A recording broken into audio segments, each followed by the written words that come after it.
Welcome viewers. Tamil சினிமாவை பொறுத்தவரைக்கும் சில நடிகர்கள்லாம் இருப்பாங்க. அவங்களுக்குள்ள நிறைய திறமைகள்லாம் இருக்கும். ஆனாலுமே அந்த திறமையை ப்ரூவ் பண்ணுற மாதிரியான சரியான சந்தர்ப்பங்களும் சரியான வாய்ப்புகளும் பார்த்தீங்கன்னா அவங்களுக்கு அமைஞ்சிருக்காது. இன்னும் சில நடிகர்கள்லாம் இருப்பாங்க. அவங்கெல்லாம் ஒன்ஸ் அப்பான டைமில் தமிழ் சினிமாவில் பயங்கரமான பீக்கில் இருந்திருப்பாங்க. ஆனால் சில காரணங்களால் அவங்களுடைய படங்கள்லாம் சரியாக ஓடாமல் தொடர்ந்து ஃப்ளாப் கொடுத்து ஃபீல்ட் அவுட் ஆகிட்டு இருப்பாங்க. ஸோ இப்போ நான் இந்த ரெண்டு கேட்டகரியில் சொன்ன நடிகர்கள் எல்லாம் அவங்களோட கெரியரில் அடுத்த கட்டத்துக்கு போகிறதுக்கு சில பிரபலங்கள் உதவி பண்ணியிருப்பாங்க. அது எந்தெந்த பிரபலங்கள் அவங்களுக்கு என்ன உதவிலாம் பண்ணியிருக்காங்க அப்படிங்கிறத பற்றி தான் இந்த வீடியோவில் நம்ம டீட்டெயிலாக பார்க்க போகிறோம். வாங்க வீடியோக்குள்ளே போகலாம். இந்த லிஸ்ட்டில் நம்ம ஃபஸ்ட்டாக பார்க்க போகிறது நடிகரும் இயக்குனருமான எஸ்.ஜே. சூர்யா. எஸ்.ஜே. சூர்யாவுடைய மிகப்பெரிய ஆசையும் கனவும் என்னன்னு பார்த்தீங்கன்னா தமிழ் சினிமாவில் தான் ஒரு மிகப்பெரிய நடிகன் ஆகணும் அப்படிங்கிறது தான். ஆனால் ஆரம்பகட்ட காலங்களில் அதுக்கான வாய்ப்புகள்லாம் அவருக்கு சரியாக அமையாததுனால முதல்ல நம்ம ஒரு டேரக்டர் ஆகிடுவோம், அதுக்கப்புறம் நம்மளோட பாதையை நோக்கி போகலாம் அப்படின்ட்டு நிறைய டேரக்டருங்க கிட்ட அசிஸ்டன்ட் டேரக்டராக ஒர்க் பண்ணியிருக்காரு. அதுக்கப்புறம் பார்த்தீங்கன்னா வாலி படம் மூலியமாக தான் இயக்குனர் ஆகிறாரு எஸ்.ஜே. சூர்யா. அதுக்கப்புறம் வாலி, குஷி படத்துடைய தெலுங்கு ரீமேக் இதெல்லாம் டைரக்ட் பண்ணி ஒரு டேரக்டராக பார்த்தீங்கன்னா தன்னை ப்ரூவ் பண்ணிடுறாரு. அதுக்கப்புறம் 2004 தான் இவரே ப்ரொடியூஸ் பண்ணி இவரே டைரக்ட் பண்ணி நியூ அப்படிங்கிற படம் மூலியமாக தான் தமிழ் சினிமாவில் ஹீரோவாக அறிமுகம் ஆகிறாரு எஸ்.ஜே. சூர்யா. இந்த படம் தமிழில் இவர் பண்ணுறதுக்கு முன்னாடியே தெலுங்கில் பார்த்தீங்கன்னா மகேஷ் பாபு வச்சு நானி அப்படிங்கிற பேரில் இந்த நியூ படத்தை தெலுங்கில் வந்து அவர் பண்ணிட்டாரு. ஆனால் தெலுங்கில் இந்த படத்துக்கு போதிய வரவேற்பு வந்து கிடைக்கல, ஃப்ளாப் ஆயிடுச்சு. முதல்ல இந்த நியூ படத்தில் ஹீரோவாக நடிக்க வேண்டியது அஜித் தான் அப்படிங்கிற நிறைய தகவல்கள்லாம் வந்தது. ஆனால் சில காரணங்களால் இந்த படத்தில் அஜித் நடிக்கல. அதுக்கப்புறம் தானே நடிச்சுக்கலாம் அப்படின்ட்டு எஸ்.ஜே. சூர்யாவே இந்த படத்தில் ஹீரோவாக நடிச்சு இந்த படமும் ரிலீஸ் ஆயிடுச்சு. என்னதான் இந்த படத்துடைய தெலுங்கு வெர்ஷன் சரியாக ஓடல அப்படின்னாலும் தமிழில் இந்த நியூ படம் பிளாக் பஸ்டர் ஹிட்டு. முதல் படத்திலேயே மிகப்பெரிய ஒரு வரவேற்பு ஆடியன்ஸ் மத்தியிலேருந்து எஸ்.ஜே. சூர்யாவுக்கு கிடைச்சிச்சு. என்னதான் ஹீரோவாக நடித்த முதல் படத்திலேயே ஆடியன்ஸ் மத்தியிலேருந்து மிகப்பெரிய வரவேற்பு எஸ்.ஜே. சூர்யாவுக்கு கிடைச்சிருந்தாலும் அந்த வரவேற்புக்கு ஏற்ற மாதிரி சில பல விமர்சன கணைகளும் எஸ்.ஜே. சூர்யாவை நோக்கி வீசப்பட்டது. என்ன அப்படின்னா இந்த நியூ படம் டிஃப்ரெண்ட்டான கதை அப்படிங்கிறத தாண்டி அதில் சில அடல்ட் கண்டென்ட்டும் இருக்கும். தமிழ் சினிமாவில் ஒரு பெரிய சென்டிமெண்ட் இருக்கு. ஒரு ஹீரோ ஒரு ஃபார்மெட்டில் ஒரு படம் நடிக்கிறாரு அப்படின்னா அந்த படம் மேபி ஹிட் ஆயிடுச்சுன்னு வச்சுக்கோங்களேன். அந்த ஃபார்மெட்டை அந்த படத்தோட குழியை தோண்டி புதைச்சிட்டு வேற மாதிரியான டிஃப்ரெண்டான கதைகள்லாம் தேர்ந்தெடுத்து நடிக்க ஆரம்பிக்கணும். ஒரு ஃபார்மெட் ஹிட் ஆயிடுச்சு அப்படிங்கிறதுக்காக அதே ஃபார்மெட்டை கண்டினியூ பண்ணி அதே மாதிரியான பல படங்கள் பண்ணாங்கன்னா அது ஹீரோவோ டேரக்டரோ இவர் இது மட்டும் தான்ப்பா பண்ணுவார், இவருக்கு இதுதான் வரும் அப்படின்ட்டு ஒரு ஸ்டாம்பை குத்தி உட்கார வச்சிருவாங்க ஓரமா. அதே தான் எஸ்.ஜே. சூர்யாவுக்கும் நடந்தது. ஏதோ நியூ படத்தில் சில அடல்ட் கண்டென்ட்ல இருந்தது, அதோட அவர் அதை ஸ்டாப் பண்ணியிருக்கலாம். ஆனால் தாங்கிட்ட இருந்த ஆடியன்ஸ் இதை தான் எதிர்பார்க்குறாங்கன்னு தப்பா புரிஞ்சுக்கிட்டு எஸ்.ஜே. சூர்யா அதுக்கப்புறமா ஹீரோவை நடித்த பல படங்களில் அடல்ட் கண்டென்ட்டுக்கு கொஞ்சம் முக்கியத்துவம் கொடுக்க தான் ஆரம்பிச்சாரு. அதுவே பிற்காலத்தில் எஸ்.ஜே. சூர்யாவுக்கு பெரிய நெகட்டிவாக அமைஞ்சுது. ஏன்னா நியூ படம் சூப்பராக ஓடினாலும் அதுக்கப்புறம் ஒரு ஹீரோவாக நடித்த படங்களில் சில படங்களை தாண்டி பல படங்கள் சரியாக ஓடல. அதுலேயும் எஸ்.ஜே. சூர்யா படமா குழந்தைங்களோட ஃபேமிலியோடலாம் போய் பார்க்க முடியாது, ரொம்ப அசிங்கமாக இருக்கும் அப்படின்ட்டு ஆடியன்ஸ் மத்தியிலேயே எஸ்.ஜே. சூர்யாவை பற்றின ஒரு பிம்பம் வந்து உருவாயிடுச்சு. ஸோ ஒரு கட்டத்தில் ஃபீல்ட் அவுட் ஆகிட்டார் எஸ்.ஜே. சூர்யா. அதுக்கப்புறம் சில வருஷங்களுக்கு அவரை பார்க்க முடியல தமிழ் சினிமாவில். ரொம்ப லாங் கேப்புக்கு அப்புறமா நண்பன் படத்தில் ஒரு கெஸ்ட் ரோல் வந்து பண்ணியிருப்பாரு. அதுக்கு பிறகு 2015 இவரே ப்ரொடியூஸ் பண்ணி இவரே டைரக்ட் பண்ணி மறுபடியும் இவரே ஹீரோவாக நடிச்சு இசை அப்படிங்கிற ஒரு படம் வெளியாச்சு. அந்த படம் மிகப்பெரிய ஒரு வெற்றின்னு சொல்ல முடியாது, ஆனால் ஹிட் ஆயிடுச்சு. ஆனாலுமே ஆடியன்ஸ் மத்தியில் எஸ்.ஜே. சூர்யாவுக்குன்னு ஒரு இமேஜ் இருந்ததுல, அது வந்து குறையவே இல்லை. அதுக்கப்புறம் 2016 இயக்குனர் கார்த்திக் சுப்ராஜ் டைரக்ஷனில் விஜய் சேதுபதி, எஸ்.ஜே. சூர்யா, பாபி சிம்மா நடிப்பில் இறைவி அப்படிங்கிற ஒரு படம் வந்தது. அந்த படத்தில் எஸ்.ஜே. சூர்யாவுடைய அந்த கேரக்டர் பெரிய லெவலில் பேசப்பட்டது. அதுலேயும் கிளைமேக்ஸில் எஸ்.ஜே. சூர்யாவுடைய பெர்ஃபார்மன்ஸை பார்த்துட்டு அவர் பாராட்டாத ஆட்களே கிடையாது.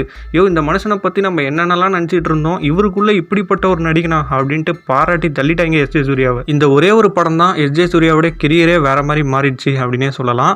அதுக்கப்புறம் அவருக்கு வர படங்களில் ஒரு ஹீரோவாக நடித்தார். பெரிய ஹீரோக்கள் படங்களில் தொடர்ந்து வில்லனாக நடிக்க ஆரம்பித்தார். எந்த படத்தில் எஸ்.ஜே. சூர்யா நடித்தாலுமே அவருடைய கேரக்டர் பார்த்தீங்கன்னா தனித்துவமாக தெரிகிற அளவுக்கு அந்த கேரக்டருக்கு அவரோட 100% கொடுத்து நடிப்பார் எஸ்.ஜே. சூர்யா. இன்னைக்கு தமிழ் சினிமாவுடைய ஒரு பிஸியான நடிகராக தான் இருக்காரு எஸ்.ஜே. சூர்யா. இப்போலாம் ஒரு படத்தில் இவங்கெல்லாம் இருக்காங்க அப்படிங்கிறத தாண்டி எஸ்.ஜே. சூர்யா இருக்காரா, கண்டிப்பாக அந்த படம் போய் பார்க்கலாம்ப்பா, நல்லா தான் இருக்கும் அப்படிங்கிற ஒரு மனநிலை நிறைய பேருக்கு வந்துருச்சு. பல பேருடைய லக்கி சாமாவாக இருக்காரு எஸ்.ஜே. சூர்யா. இதெல்லாம் அவரோட திறமை, உழைப்புக்கு கிடைச்ச பலன் அப்படின்லாம் சொன்னாலும் அந்த திறமையை கரெக்டான நேரத்தில் வெளியே கொண்டு வந்தது யார்? இயக்குனர் கார்த்திக் சுப்ராஜ் தான்.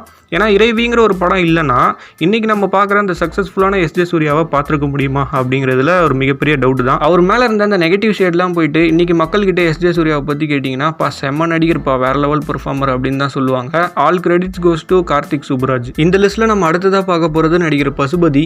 ஆரம்பத்தில் பசுபதி ஹவுஸ்ஃபுல்லுங்கிற படம் மூலியமாக தான் தமிழ் சினிமாவில் அறிமுகமானார். அதுக்கப்புறம் மாயன், கன்னத்தில் முத்தமிட்டால், தூளு, இயற்கை, அருள் இந்த மாதிரி படங்கள் எல்லாம் அவர் நடிச்சிருக்காரு. என்னதான் அவர் இத்தனை படங்களில் நடித்தாலுமே மக்கள் மத்தியில் அவர் பெருசாலாம் போய் ரீச் ஆகலை. அவருக்கான சரியான அப்ரிசியேஷனும் பார்த்தீங்கன்னா கிடைக்கல.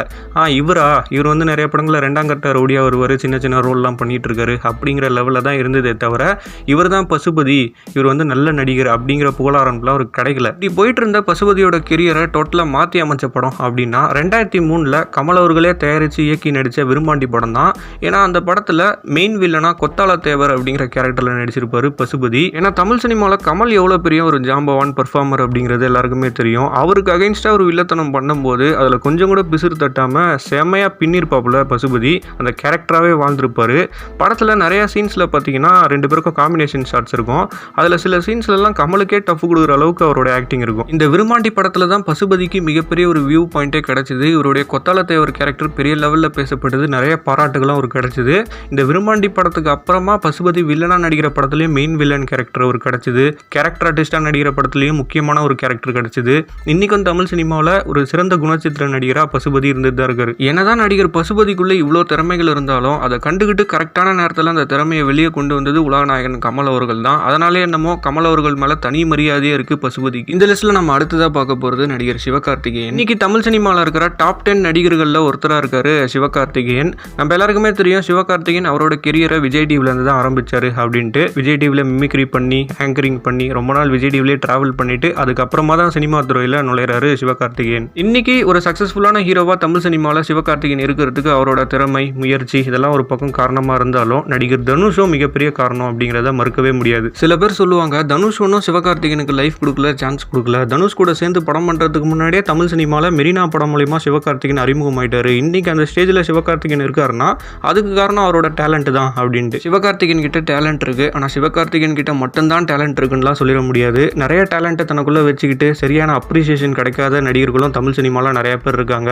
ஏன் தனக்குள்ள நிறைய டேலண்ட் இருந்துமே சரியான வாய்ப்புகள் கிடைக்காதவங்களும் நிறைய பேர் இருக்காங்க. டேலண்ட்டை மட்டுமே வச்சுக்கிட்டு சினிமாவில் பெருசாக ஜெயிச்சிட முடியுமான்னு கேட்டிங்கன்னா கண்டிப்பாக முடியாது. அந்த டேலண்ட்டை வெளியே கொண்டு வரதுக்கான கரெக்டான டைமிங் அமையணும், கரெக்டான சந்தர்ப்பம் அமையணும். அதை விட பெரிய விஷயம் அந்த சந்தர்ப்பத்தை அமைச்சு கொடுக்குறாங்க பார்த்தீங்களா, அதுதான். அப்படி சிவகார்த்திகேயனுடைய டேலண்ட்டை வெளியே கொண்டு வரதுக்கான சந்தர்ப்பத்தை அமைச்சு கொடுத்த இடத்துல தனுஷ் வந்திருக்காரு. சிவகார்த்திகேயன் அறிமுகமான மெரினா படமே எடுத்துக்கோங்க. சிவகார்த்திகேயன் மெரினா படத்தில் ஹீரோ கிடையாது, ஹீரோ மாதிரி. நான் ஏன் அப்படி சொல்கிறேன்னா மெரினா படத்துடைய கோர் பிளாட்டே எடுத்து பாருங்களேன். அது அந்த பசங்களை பேஸ் பண்ண கதை தானே தவிர சிவகார்த்திகேயனை பேஸ் பண்ண கதை கிடையாது. இது டைரக்டர் பாண்டியராஜுக்கு நல்லாவே தெரியும். அந்த பசங்களை பேஸ் பண்ணி மட்டுமே ஒரு படத்தை எடுத்து அந்த படத்தை கமர்ஷியலாக பிஸ்னஸ் பண்ண முடியாது. தேட்டருக்காரங்க டிஸ்ட்ரிபியூட்டர்லாம் சில கமர்ஷியல் வேல்யூலாம் கேட்பாங்களே அப்படிங்கிறதுக்காக ஹீரோவாக ஒருத்தரை போடணும், ஹீரோயினாக ஒருத்தவங்களை போடணும் அப்படின்ட்டு அன்னைக்கு விஜய் டிவியில் பீக்கில் இருந்த சிவகார்த்திகேயனை ஹீரோன்னு சொல்லி கூப்பிட்டு வந்து ஓவியாவை ஹீரோயினாக போட்டு அவங்களுக்கு 4-5 லவ் சீன்ஸ் எடுத்து ஒரு சாங்கு வச்சு அப்படி தான் படத்தில் மேட்ச் பண்ணியிருப்பாரு பாண்டியராஜ். இந்த படத்துக்கு முன்னாடி பாண்டியராஜ் எடுத்த பசங்க படத்தோடைய நிலைமையே இதுதான். அந்த படத்துலையும் விமல் ஹீரோ கிடையாது, ஹீரோ மாதிரி. அந்த பசங்களை பேஸ் பண்ண கதை தான் அது. அதே தான் மெரினா படத்துலையும் சிவகார்த்திகேயன் ஹீரோ கிடையாது, ஹீரோ மாதிரி. அதுக்கப்புறம் எழில் டைரக்ஷனில் சிவகார்த்திகேயன் நடித்த 2வது படம் மனங்குத்தி பறவை. அந்த படமும் மிகப்பெரிய ஒரு பிளாக் பஸ்டர்லாம் சொல்ல முடியாது. ஓகே, அன்னைக்கு டேட்டுக்கு ஒரு ஆவரேஜான ஹிட் தான். ஆனாலுமே 3 படத்தில் தனுஷுடைய ஃப்ரெண்டாக சிவகார்த்திகேயன் ஒரு கேரக்டர் பண்ணியிருப்பாரு. வந்து ஒரு ஃபுல் ஃப்ளெஜ்டு காமெடியன் ரோல்னு சொல்ல முடியாது. ஃபர்ஸ்ட் ஹாஃப் வரைக்கும் வருவார், வர சீன்லலாம் நல்லாவே ஸ்கோர் பண்ணியிருப்பாரு. என்னதான் டிவி சேனலில் ஒரு பாப்புலராக இருந்தாலும் இதுக்கு முன்னாடி 2 படங்கள் நடிச்சிருந்தாலும் இந்த 3 படத்தில் தனுஷ் மாதிரி ஒரு பெரிய நடிகர் கூட சேர்ந்து நடிக்கும்போது தான் சிவகார்த்திகேயன் மேலே ஒரு மிகப்பெரிய வியூ பாயிண்டே பார்த்தீங்கன்னா நிறைய பேருக்கு விழுந்தது. 3 படத்தில் நடிக்கும்போதே சிவகார்த்திகேயன் கிட்ட ஒரு பொட்டன்ஷியல் இருக்குது, ஒரு கண்டிப்பாக ஒரு ஹீரோ மெட்டீரியல் தான் அப்படிங்கிறத தனுஷ் வந்து ஃபீல் பண்ணியிருக்காரு. அதை ஃபீல் பண்ணது மட்டும் இல்லாமல் அவருடைய சொந்த பேனரான வண்டர்பார் ஃபிலிம்ஸில் சிவகார்த்திகேயனை ஹீரோவை வச்சு எதிர்நீச்சல் அப்படிங்கிற ஒரு படத்தையும் தயாரிச்சாரு தனுஷ். நல்லா யோசிச்சு பாருங்க, அன்னைக்கு டேட்டில் சிவகார்த்திகேயனை ஹீரோவை வச்சு தனுஷ் ப்ரொடியூஸ் பண்ணணும் அப்படிங்கிற எந்த அவசியமும் ஒரு கிடையாது. ஏன்னா இன்னைக்கு மாதிரியே அன்னைக்கும் தனுஷ் பெரிய நடிகர் தான், பல படங்களில் பிஸியாக நடிச்சிட்டு இருந்தாரு. அப்படி இருந்தும் சிவகார்த்திகேயனை நம்பி அந்த படத்தை ப்ரொடியூஸ் பண்ணாரு தனுஷ். எத்தனை ஹீரோக்கள் தான் கூட நடிக்கிற ஒரு ஆளை வச்சு படம் எடுப்பாங்க அப்படிங்கிறதெல்லாம் நம்ம சொல்ல முடியாது. ஆனால் தனுஷ் பண்ணாரு. சிவகார்த்திகேயன் இதுக்கு முன்னாடி நடித்த 2 படங்களை விட இந்த எதிர்நீச்சல் படம் தான் சிவகார்த்திகேயனுக்கு பெரிய டர்னிங் பாயிண்ட்னே சொல்லணும். ஏன்னா தனுஷ் மாதிரி ஒரு பெரிய நடிகர் ப்ரொடியூஸ் பண்ணுறாரு, அனிருத் மியூசிக்கு. அதில் சிவகார்த்திகேயன் ஹீரோ அப்படின்னும் போது அவருக்கான லான்ச் வந்து பார்த்தீங்கன்னா ரொம்ப பெருசாக இருந்தது. பாட்டும் சூப்பர் டூப்பர் ஹிட்டு, படமும் பார்த்தீங்கன்னா பெரிய ஹிட் ஆச்சு. அதுக்கப்புறம் தான் வருத்தப்படாத வாலிபர் சங்கம், ரஜினி முருகன் தொடர்ந்து ஹிட் படங்கள்லாம் கொடுத்து பெரிய ஹீரோ ஆனார் சிவகார்த்திகேயன். அதுக்கப்புறமும் காக்கி சட்டை அப்படிங்கிற ஒரு படத்தையும் தனுஷ் வந்து ப்ரொடியூஸ் பண்ணார் சிவகார்த்திகேயனை வச்சு. அதுக்கப்புறம் தனுஷுக்கும் சிவகார்த்திகேயனுக்கும் இடையில சில கருத்து வேறுபாடுகள்லாம் வந்து இன்னைக்கு டேட்டில் அவங்க பழைய மாதிரியான பாண்டிங்கில் இல்லை அப்படிங்கிறது எல்லாருக்குமே தெரிஞ்ச விஷயம் தான். ஆனாலுமே சிவகார்த்திகேயன் இன்னைக்கு தமிழ் சினிமாவில் இவ்வளோ பெரிய உயரத்தில் இருக்காருன்னா அதுக்கு ஒரு ஏனியா தனுஷ் அவர்களும் இருந்திருக்காரு அப்படிங்கிறதுல எந்த மாற்று கருத்துமே கிடையாது. இந்த லிஸ்ட்டில் நம்ம அடுத்ததாக பார்க்க போகிறது சூப்பர் ஸ்டார் ரஜினிகாந்த். ரஜினி அவர்களை பொறுத்த வரைக்கும் ஒரு சில பேருக்கு லைஃப் கொடுத்தாருங்கிறத விட சில நடிகர்களுடைய லைஃப் அவர் காப்பாற்றினாரு அப்படின்னே சொல்லலாம். உங்கள் எல்லாருக்குமே நடிகர் பிரபுவை நல்லா தெரிஞ்சிருக்கும். இன்னைக்கு தமிழ் சினிமாவில் பிரபு வந்து ஒரு கேரக்டர் ஆர்டிஸ்ட். ஆனால் ஒரு காலத்தில் ஹீரோவாக இருந்தவர். ஆரம்பத்தில் பிரபு பிரபு ஹீரோவா அறிமுகமானதுக்கு அப்புறமா ஒரு செட் ஆஃப் பீரியட்ல பேக் டு பேக் பிரபு நடிச்ச படங்கள்லாம் ஃப்ளாப் ஆகி அவருக்கு மார்க்கெட் டவுன் ஆயிடுச்சு. அந்த டைம்ல ரஜினி என்ன பண்ணாருன்னா அவர் நடிக்கிற 2 படங்கள்ல பேக் டு பேக் பிரபுவுக்கு செகண்ட் ஹீரோவா வாய்ப்பு கொடுத்து அந்த படத்துல நடிக்க வச்சாரு. 1988 அந்த டைம்லயே ரஜினி சூப்பர் ஸ்டாராகவும் நம்பர் 1 நடிகராகவும் மாறிட்டாரு. அந்த ஒரே வருஷத்துல 2 படங்கள் குரு சிஷ்யன் தர்மத்தின் தலைவன் 2 படத்துலையுமே பிரபுவை செகண்ட் ஹீரோவா போட்டு அவரை கொஞ்சம் பூஸ்ட் பண்ணி விட்டாரு ரஜினி. அந்த 2 படங்களுக்கு அப்புறமா பிரபு சில படங்கள்லாம் நடிச்சு ஹிட் ஆகி அவரோட மார்க்கெட்டை வந்து மெயின்டைன் பண்ணிக்கிட்டாரு. இந்த லிஸ்ட்ல நம்ம அடுத்ததா பார்க்க போறது நடிகர் அருண் விஜய். 1997 ஹீரோவா அறிமுகமானாரு அருண் விஜய். அப்பத்திலிருந்து ஏகப்பட்ட போராட்டங்கள், அவமானங்கள், தோல்விகள் இது மட்டும்தான் ஒரு பல வருஷங்களுக்கு சந்திச்சுட்டு இருந்தாரு. தன்னை ஒரு சக்சஸ்ஃபுல்லான ஹீரோவா ப்ரூவ் பண்ணிக்கணும் அப்படின்ட்டு அருண் விஜய் ரொம்ப போராடிட்டு இருந்தாரு. என்னதான் சேரன் டைரக்ஷன்ல அவர் நடிச்ச பாண்டவர் பூமி நல்ல ஹிட் படமா இருந்தாலும் டைரக்ஷனுக்கும் கதைக்கும் தான் அது பேர் வந்ததே தவிர அருண் விஜய்க்கு பெருசாக எந்த பேருமே அந்த படத்தில் வரல. அதுக்கப்புறம் மலை மாஞ்சாவேலு இந்த மாதிரி படங்கள் கமர்ஷியலாக ஓரளவுக்கு ஓடிச்சு. ஆனாலுமே ரிவ்யூவர்ஸ் மத்தியிலிருந்து இவர் வந்து ஒரு நல்ல நடிகர் அப்படிங்கிற பேர் புகழ்லாம் எதுவுமே பார்த்தீங்கன்னா அவருக்கு வரல. அதுக்கப்புறம் பெரிய போராட்டத்துக்கு பிறகு இயக்குனர் மகிழ் திருமேனி டைரக்ஷனில் 2012 இவர் நடித்த தடையற தாக்கங்கிற படம் தான் ஃபர்ஸ்ட் எவர் ரிவ்யூவர்ஸ் மத்தியிலிருந்து கிரிட்டிக்கலாகவும் சரி பாக்ஸ் ஆஃபீஸ் ரீதியிலையும் சரி ஒரு வெற்றி படமாக இவருக்கு அமைஞ்சது. நல்ல ஒரு பேரும் அந்த படத்தில் இவருக்கு கிடைச்சிது. இந்த தடையற தாக்க படத்தை பார்த்துட்டு தான் அருண் விஜய் என்ன இருந்தால் படத்தில் வில்லனா போடலாம் அப்படிங்கிற ஒரு ஐடியாவே ஜிவிஎம் அவர்களுக்கு வந்தது. என்னதான் ஜிவிஎம்க்கு அருண் விஜய் வில்லனாக்கணும் அப்படிங்கிற ஐடியா வந்தாலும் அருண் விஜய் ஓகே பண்ற இடத்துல அன்னைக்கு தல அஜித் தான் இருந்தாரு. அஜித்னு மட்டும் சொல்ல முடியாது, இன்னைக்கு உள்ள டாப் நடிகர்கள் எல்லாமே அவங்க படத்துல யார் யாரெல்லாம் நடிக்கணும் அப்படிங்கிறத அவங்க தான் முடிவு பண்றாங்க. ஸோ அஜித்தும் எந்தவித அப்ஜெக்ஷனும் இல்லாமல் அருண் விஜய் ஓகே அப்படிங்கிறத அவர் தான் ஓகே பண்ணாரு. ஸோ அதே மாதிரி என்ன இருந்தால் படத்துலையும் அருண் விஜய் விக்டர் கேரக்டர்ல நடிச்சாரு. அவர் லைஃப்ல பார்க்காத அளவுக்கான பாராட்டுகளும் பேரும் புகழும் இந்த ஒரு படத்தில் பார்த்தீங்கன்னா அந்த ஒரு கேரக்டருக்கு அவர் கிடைச்சிது. ஃபர்ஸ்ட் டே FDFSலாம் பார்த்துட்டு உண்மையிலே ஆடியன்ஸ் கொடுத்த ரெஸ்பான்ஸுக்கு கண் கலங்கிட்டாரு அருண் விஜய். என்ன அறிந்தால் படத்துக்கு அப்புறமா குற்றம் 23 தடம்னு பேக் டு பேக் ஹிட் கொடுத்து இன்னைக்கு டேட்ல தன்னை ஒரு ஹீரோவா ப்ரூவ் பண்ணிக்கிட்டாரு அருண் விஜய். அஜித் மட்டும் அருண் விஜய் வேணாம் வேற ஏதாவது ஒரு ஆர்டிஸ்ட்டை பார்த்துக்கலாம் அப்படின்னு சொல்லியிருந்தாருன்னா கண்டிப்பா அந்த படம் மூலமா அருண் விஜய்க்கு இந்த மாதிரியான ஒரு பிரேக் த்ரூ வந்து கிடைச்சிருக்காது. அவருடைய வளர்ச்சிக்கு ஜிவிஎம் ஒரு காரணம்னா தல அஜித்தும் ஒரு காரணம் தான். இந்த லிஸ்ட்ல நம்ம அடுத்ததா பார்க்க போறது டாப் ஸ்டார் பிரசாந்த். பிரசாந்தை பொறுத்த வரைக்கும் விஜய் அஜித்தை விட ஒரு மடங்கு பீக்ல இருந்த மனுஷன் ஒரு காலத்துல டாப் ஸ்டார் அப்படிங்கிற ஒரு அந்தஸ்துல இருந்தாரு.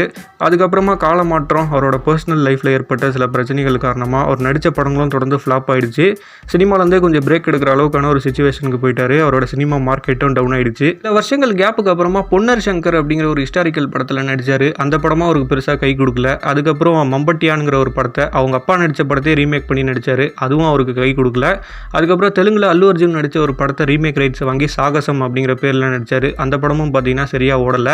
அதுக்கப்புறம் ஜானிங்கிற ஒரு படத்தில் நடிச்சாரு. அந்த படமும் அவருக்கு ஃப்ளாப் ஆயிடுச்சு. அதுக்கப்புறமா இந்தியில் பிளாக் பஸ்டர் ஹிட்டான அந்தாதுன் படத்தை ரீமேக் ரைட்ஸை வாங்கி அந்தகன் அப்படிங்கிற பேரில் பண்ணியிருந்தாங்க. அந்த படம் டோட்டலாக எல்லாமே ஃபினிஷ் ஆகிடுச்சு. ஆனால் பிரசாந்துக்கு இப்போ பெருசாக மார்க்கெட் இல்லாத காரணத்தினால பெரிய தேட்டர்கள்லாம் பார்த்தீங்கன்னா அந்த படத்துக்கு கிடைக்கல. எவ்வளோ ட்ரை பண்ணாங்க. கலைப்புலி தானு கிட்ட கூட அப்ரோச் பண்ணி அவரை வச்சு ரிலீஸ் பண்ணலான்னு பார்த்தாங்க. அவரும் எவ்வளோ ட்ரைலாம் பண்ணார். அவராலையும் பார்த்தீங்கன்னா பிரசாந்தோடைய இந்த நிலைமையினால தேட்டர்லாம் பெருசாக அவருக்கு கிடைக்கல. இந்த மாதிரியான ஒரு சிச்சுவேஷனில் தான் தளபதி விஜயோடைய கோட் படத்தில் பிரசாந்த் நடிக்கிறாரு அப்படிங்கிற ஒரு ரூமர்ஸ்லாம் வர ஆரம்பிச்சுது. ஸோ ஒரு கட்டத்தில் பிரசாந்தே பார்த்தீங்கன்னா அதை கன்ஃபார்ம் பண்ணார். இப்போ கூட சமீபத்தில் கோட் படத்துலேருந்து ஃபஸ்ட்டு சிங்கிள் விசில் போடு சாங் ரிலீஸ் ஆயிருது. நீங்கள் எல்லாருமே பார்த்துருப்பீங்க. கடைசி போர்ஷன்லலாம் தளபதி, பிரசாந்த், பிரபுதேவா இவங்கெல்லாம் பண்ண டான்ஸ் எல்லாம் நல்லாவே பார்த்துருப்பீங்க. தளபதி விஜய் எப்படிப்பட்ட டான்ஸருங்கிறது நம்ம எல்லாருக்குமே தெரியும். பிரபுதேவா டான்ஸ்லேயே ஊறிட்டு இருக்கிறவரு. இவங்க 2 பேருமே பார்த்தீங்கன்னா அவங்களுடைய பாடியை வந்து அப்படியே தான் மெயின்டைன் பண்ணிட்டு வராங்க. ஆனால் பிரசாந்த் இப்போ கட்டத்தில் பார்த்தீங்கன்னா கொஞ்சம் ஜெய்ஜெண்டிக்காக தான் இருக்காரு.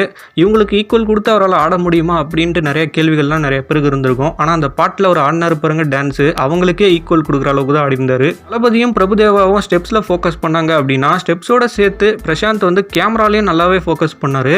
ஒரு டான்ஸருக்கு மிக முக்கியம் எவ்வளோ கஷ்டமான ஸ்டெப்ஸ் ஆடினாலுமே அந்த ஃபேஸில் எக்ஸ்பிரஷனை விடக்கூடாது, அந்த எஃபர்ட்டே காட்டக்கூடாது அப்படின்னு சொல்லுவாங்க. பிரசாந்தோடைய டான்ஸை பார்க்கும்போது எனக்கு அப்படி தான் இருந்தது. அவர் கஷ்டப்படுற மாதிரியே தெரியல, ரொம்ப அசால்ட்டாகவே டான்ஸ் ஆடிந்தார். என்னதான் இவ்வளோ வருஷங்கள் கேப் ஆனாலுமே பிரசாந்த் கிட்ட இருக்கிற அந்த திறமைகள் இன்னும் போகவே இல்லை அப்படிங்கிறது இதை பார்க்கும்போது நல்லாவே தெரியுது. இந்த இடத்துல தளபதி விஜய்க்கும் நம்ம கிரெடிட் கொடுத்தே ஆகணும். அதான் கோட் படத்தில் பிரசாந்த் பிரபுதேவாவை நடிக்க வைக்கணும் அப்படிங்கிறது வெங்கட் பிரபுவோடைய ஐடியாவாக இருந்தாலும் அது ஓகே சொல்கிற இடத்துல விஜய் தானே இருக்காரு. ஏன்னா இன்னைக்கு தமிழ் சினிமாவோடைய ஒரு நம்பர் 1 ஸ்டாராக அதிக சம்பளம் வாங்கிட்டு விஜய் தான் இருக்காரு. அப்படிப்பட்ட ஒரு நடிகர் என் படத்துக்கு எதுக்கு இவங்கெல்லாம், என் படத்தில் நான் நடித்தா என் ஆடியன்ஸ் ஏற்றுக்க போகிறாங்க, இவங்கெல்லாம் நடித்தா தான் ஏற்றுக்கணுமா அப்படின்லாம் சொல்லியிருந்தாருன்னா இந்த விஷயங்கள்லாம் நம்ம இன்னைக்கு பார்த்துருக்கவே முடியாது. என்னதான் இருந்தாலும் ஒரு காலத்தில் நமக்கு காம்படிட்டராக இருந்தவர் இன்னைக்கு நம்ம கூடவே சேர்ந்து நடிக்கிறதா அப்படின்லாம் இல்லாமல் அதுக்கு ஓகே பண்ணார் பார்த்தீங்களா. இல்லையா, அதுதான். இந்த படத்தில் பிரசாந்துக்கு எப்படிப்பட்ட ஒரு கேரக்டர் இருக்கும் அப்படிங்கிறதெல்லாம் இப்போ நம்மளால் எதுவும் சொல்ல முடியாது, படம் ரிலீஸில் தான் பார்க்க முடியும். அது மட்டும் இல்லாமல் 90s கிட்ஸுக்கு பிரசாந்தை பற்றி நல்லாவே தெரிஞ்சிருக்கும். ஆனால் இப்போ இருக்கிற 2K கிட்ஸுக்கு பிரசாந்தை பெருசாக பரிச்சயம் இருக்காது. 90s கிட்ஸுக்கு பிரசாந்தை பற்றி கண்டிப்பாகவே தெரிஞ்சிருக்கும். ஆனால் இன்றைக்கி உள்ள 2K கிட்ஸுக்கு பெருசாக பிரசாந்தை பரிச்சயம் இருக்காது. ஸோ இன்றைக்கி விஜய் மாதிரி ஒரு நடிகர் கூட ஒரு ஸ்க்ரீனை ஷேர் பண்ணிக்கும் போது கண்டிப்பாக அவர் மேலே பார்த்தீங்கன்னா ஒரு வியூ பாயிண்ட் விழ தான் செய்யும். இந்த கோட் படத்துக்கு அப்புறமா தான் தன்னுடைய அந்தகன் படத்தையும் ரிலீஸ் பண்ணலாம் அப்படிங்கிற ஒரு ஐடியாவில் இருக்காரு பிரசாந்த். அது மட்டும் இல்லாமல் இன்னைக்கு உள்ள பல யூத் இயக்குநர்கள்கிட்டையும் கதெல்லாம் கேட்டு அடுத்தடுத்த ப்ராஜெக்ட்டுக்கும் ரெடி பண்ணிட்டு இருக்காராம். கோட் படம் மூலயமா தமிழ் சினிமாவில் பிரசாந்துக்கு செகண்ட் இன்னிங்ஸ் ஆரம்பிச்சது அப்படின்னா கண்டிப்பாக விஜய் அவர்களுக்கும் ஒரு கிரெடிட்ஸ் கொடுத்து தான் ஆகணும்.